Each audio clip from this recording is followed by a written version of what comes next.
came from another star, accelerated without an engine, and had a shape unlike anything we've ever seen. Was Oumuamua a bizarre space rock? Or our first brush with an alien spaceship? Welcome to the Purple Files. If you enjoy our videos, please consider subscribing to the channel. Let's get right into it. Before we can dive into the theories, we need to establish just why this single, fleeting visitor caused a complete upheaval in the world of astronomy. It all began on October 19, 2017. Using the powerful Pan-STARRS 1 telescope in Hawaii, Dr. Robert Weryk detected a faint point of light moving rapidly across the sky.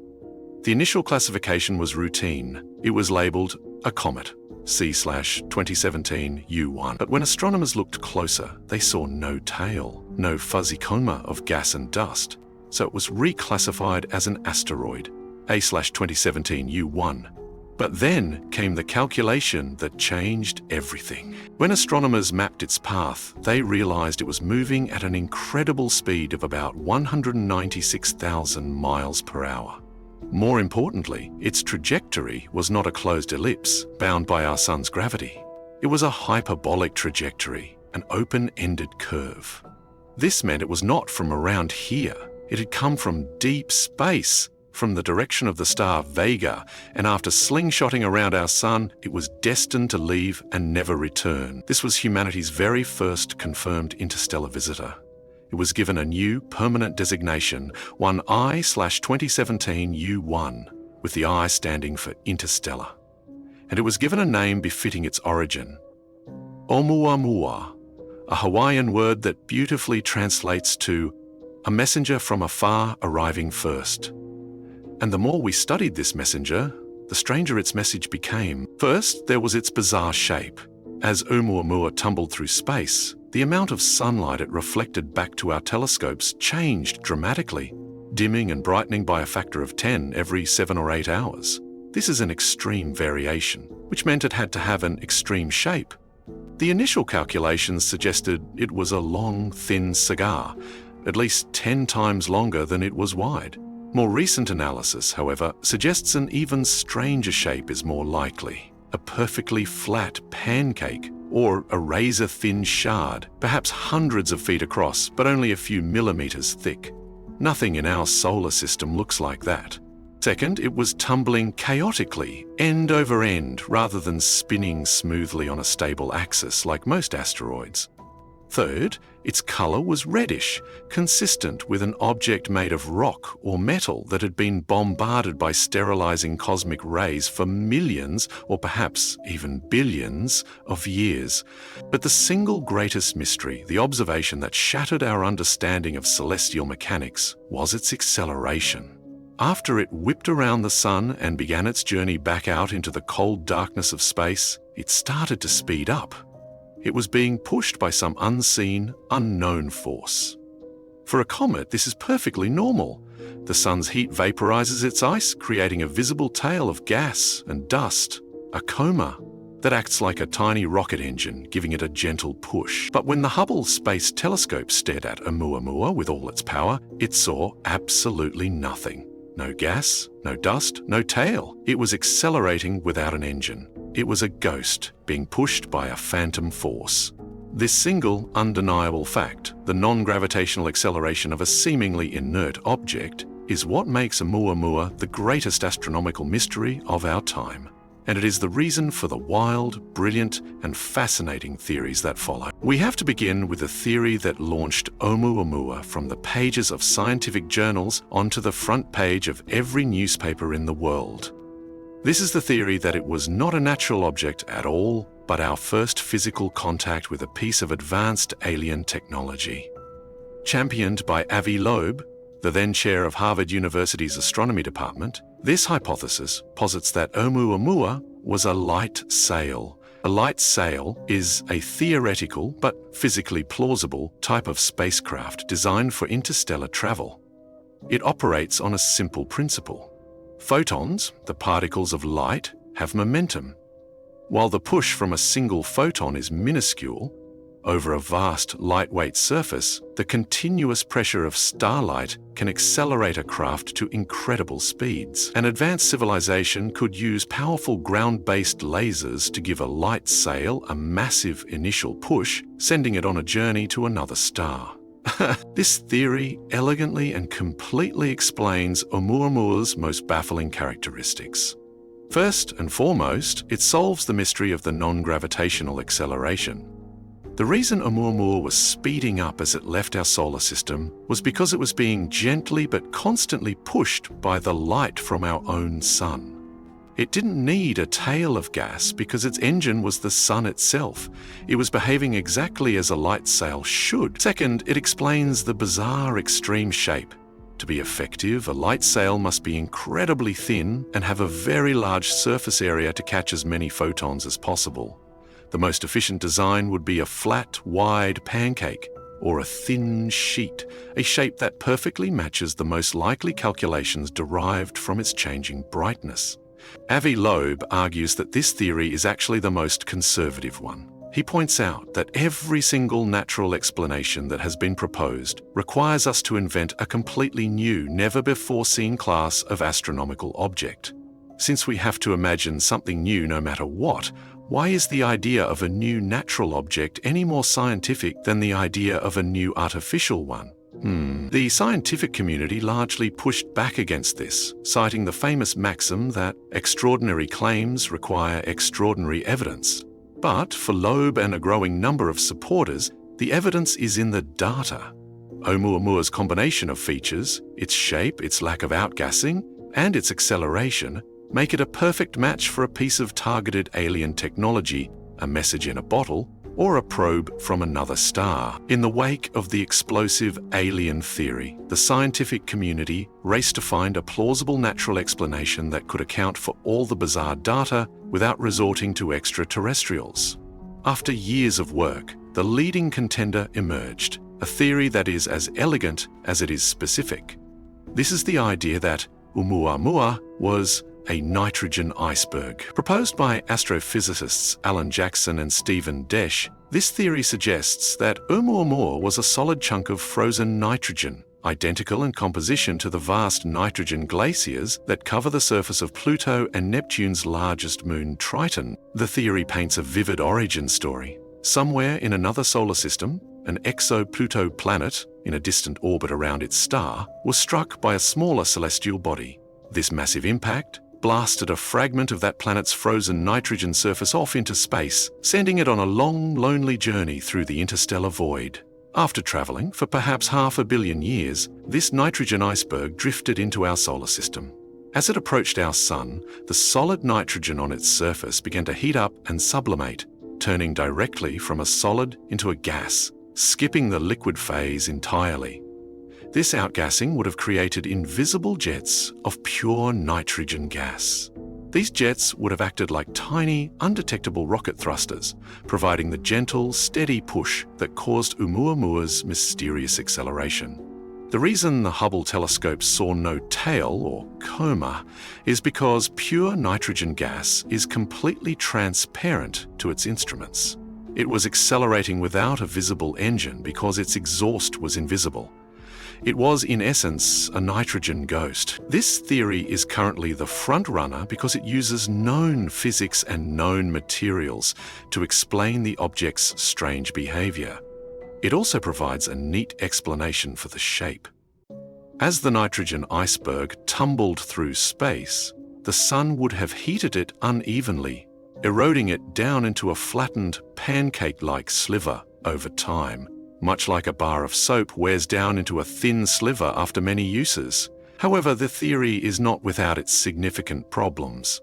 For this to be a likely explanation, there would need to be a huge number of these exoplutos out there, and they would need to be shedding trillions of tons of nitrogen fragments into the galaxy. We have never seen such an object before, and the statistical likelihood of one happening to pass through our solar system is incredibly small. Before the nitrogen iceberg theory gained traction, scientists explored another, even more exotic natural explanation. This theory is critically important because it demonstrates just how desperate astronomers were to find natural cause, pushing the boundaries of known physics to their absolute limit. This was the hydrogen iceberg hypothesis. The idea, proposed by Darrell Seligman and Gregory Laughlin, was that Oumuamua was a chunk of solid molecular hydrogen. Hydrogen is the most abundant element in the entire universe, so it is plausible that in the coldest, darkest voids between stars, it could freeze into solid icebergs. The logic behind this theory was almost identical to the nitrogen iceberg concept. As a solid hydrogen iceberg passed by our sun, the intense solar radiation would cause the hydrogen to rapidly boil off its surface. This outgassing of pure hydrogen gas would create the gentle, rocket-like push needed to explain the non-gravitational acceleration. And, just like pure nitrogen, pure hydrogen gas is completely invisible, meaning it would produce no detectable coma or tail for our telescopes to see. On the surface, it seemed like a perfect, elegant solution. It used the most common substance in the cosmos to explain the phantom push that was baffling everyone. However, the theory quickly collided with a fatal flaw, a problem pointed out by a team of scientists, including Avi Loeb. Solid hydrogen is incredibly fragile. The energy required to break the bonds holding it together is extremely low. The calculations showed that the faint, ambient starlight that permeates the interstellar medium would have been more than enough to completely destroy a hydrogen iceberg of Oumuamua's size during its long journey. It would have simply sublimated away into nothingness long before it ever reached our solar system. It would be like trying to send an unprotected ice cube on a multi-million-year journey through a warm room.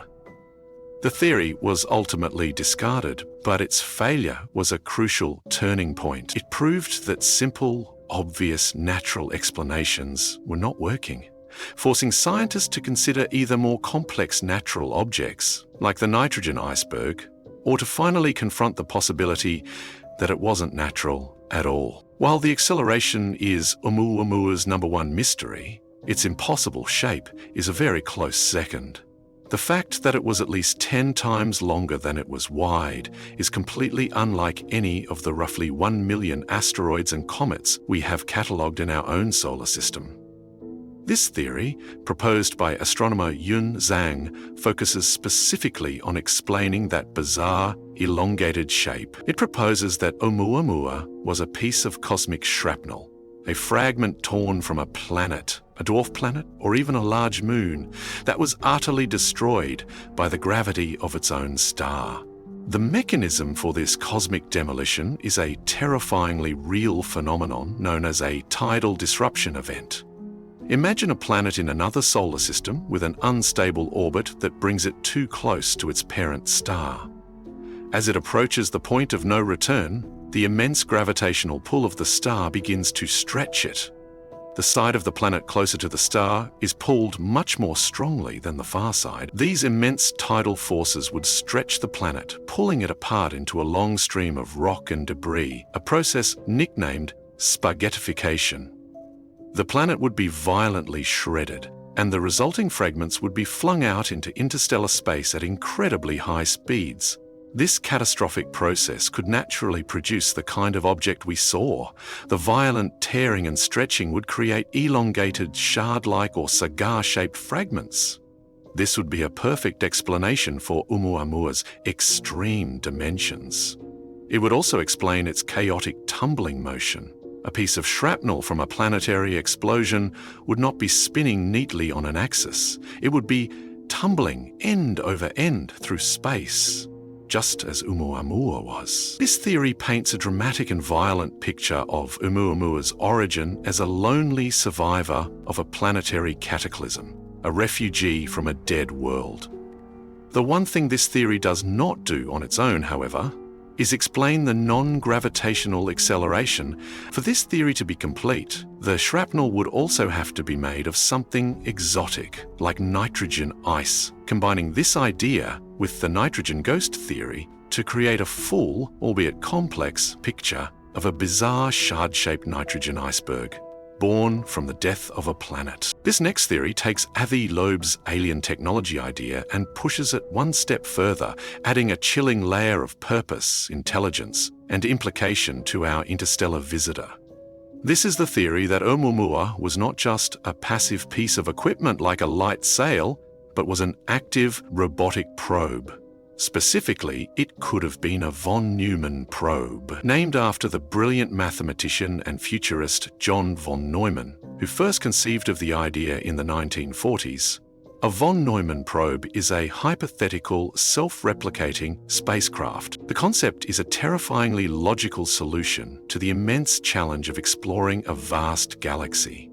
A civilization would build a single, intelligent parent probe and launch it to a nearby star system. Upon arrival, the probe's primary mission would be to find raw materials like asteroids and comets and use them to build perfect copies of itself. It would then launch these new children probes towards other stars, and the process would repeat. In this way, a single probe could trigger an exponential wave of exploration, with a presence in every star system in the galaxy in a relatively short amount of cosmic time, perhaps just 5 to 10 million years. It is the ultimate technological chain letter. In this scenario, Oumuamua's flyby of our solar system was no accident. It was a deliberate surveillance mission. It could have been using its passage to gather data on our star, our planets, and perhaps even the chemical signs of life on Earth. The lack of any detected signal is easily explained. It might have been in a passive, listening-only mode to avoid detection by a potentially hostile emerging civilization like our own. Or, far more likely, a civilization capable of building such a probe would use a communication technology like focused neutrino beams or modulated gravitational waves that is far beyond our primitive ability to intercept. This theory transforms Oumuamua from a curious anomaly into an active, intelligent galactic scout. It implies that a vast, ancient, and highly advanced civilization exists, or at least existed, and that because of this brief visit, they may now know that we are here. We now return to the realm of natural explanations, with what is perhaps the most wonderfully strange and imaginative theory of them all. This is the idea that Oumuamua was not a solid, dense object at all, but was instead a cosmic dust bunny. The more technical term for this is a fractal aggregate, and it proposes that our visitor was an extremely porous, incredibly low-density object, more like a giant celestial snowflake or a clump of fluff than a solid rock. This theory was proposed specifically to solve the acceleration problem without needing any kind of outgassing. An object with an extremely low density and a very large surface area would be pushed by solar radiation pressure very effectively, just like the proposed alien light sail. So if Oumuamua was not a dense rock but was instead a massive, fluffy clump of dust and ice grains with a huge amount of empty space in between, the gentle pressure of sunlight could have easily caused its acceleration. It would have been a celestial tumbleweed, blown by the solar wind. Where would such a strange object come from? Scientists believe that such fractal aggregates could form in the cold, quiet outer layers of the protoplanetary disks of other star systems, or perhaps in the very cores of comets. The idea is that tiny, sticky grains of dust and ice could slowly clump together over millions of years, forming a large, airy, and fragile structure that is mostly empty space. This theory is fascinating because it uses known physics to explain the acceleration in a novel way. However, it suffers from a major problem, similar to the hydrogen iceberg theory: extreme fragility. It is incredibly difficult to see how such a delicate dust bunny could survive the immense gravitational forces during its violent ejection from its home star system. And even if it did, it's hard to imagine how it could endure a journey of millions of years through the harsh environment of interstellar space without being torn apart. It is a wonderfully creative idea that serves to highlight the central paradox of Oumuamua. Any object light enough to be pushed by the sun should also be too fragile to survive the journey. How did they do that? Our final theory returns to the idea of alien technology, but it offers a more melancholic, poignant, and haunting interpretation. This is the theory that Oumuamua was indeed an alien craft, but it was dead. It was not an active probe or a hopeful messenger, but a silent derelict, a piece of space junk from a civilization that may have vanished from the cosmos eons ago. It was a ghost ship, tumbling silently through the interstellar night, a tombstone for a forgotten empire. This theory fits the observed data with remarkable precision. If it was originally a light sail, its thin flat structure would still cause it to accelerate from the push of our sun's light, even if all of its internal systems were offline. Its chaotic, uncontrolled tumbling is exactly what you would expect from a derelict craft that has lost power and attitude control. And of course it would be completely silent, broadcasting no signals because its transmitters had broken down millions of years ago. The reddish color could be the result of eons of cosmic ray bombardment slowly rusting its metallic hull, or degrading its surface materials. This theory transforms the encounter from one of potential threat or active discovery into one of cosmic archaeology. We were not visited by aliens, we were briefly passed by one of their ancient, broken relics. It evokes a sense of profound loneliness and the grand, sobering scale of cosmic history. It suggests that civilizations, even those capable of crossing the vast distances between the stars, may not be immortal. They can rise, build wonders, and then, for reasons we can only guess at, war, environmental collapse, or simply the heat death of their star, they can fall, leaving only their silent ghosts to drift forever between the stars. In this view, Oumuamua was a tangible reminder that we are not just looking for life in the universe, but we may also be looking at the ruins of those who came before. It was a message, not of greeting, but of mortality. And that is it. If you've enjoyed this video, please consider subscribing to the Purple Files, click the like button, and drop a comment down below. More videos to come, and until then, thanks for watching.